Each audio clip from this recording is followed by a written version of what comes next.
So when the Danish physiologists Bang and Duerberg first went up to Greenland, studied the Inuits, looked at their diet, and wondered what was protecting them, they thought that omega-3s were a part of this, and they were half right, but totally wrong. Because what protected the Inuits, what creates this anti-inflammatory condition, is the combination of the omega-3s and the fat-soluble polyphenols. It's a binary weapon. And by taking just one of those ingredients, you don't really achieve very much. What BalanceOil does, it restores those polyphenols. And now you have something that is not really a fish oil, it's more like oily fish.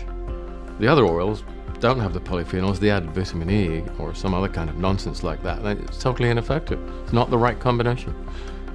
In nature, you never find these long-chain omega-3s on their own. They're always combined with these lipid-soluble polyphenols.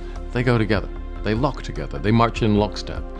And that's what the Zinzino products do. They put them back together, and the combination is so much more effective than the sum of its parts. True synergy.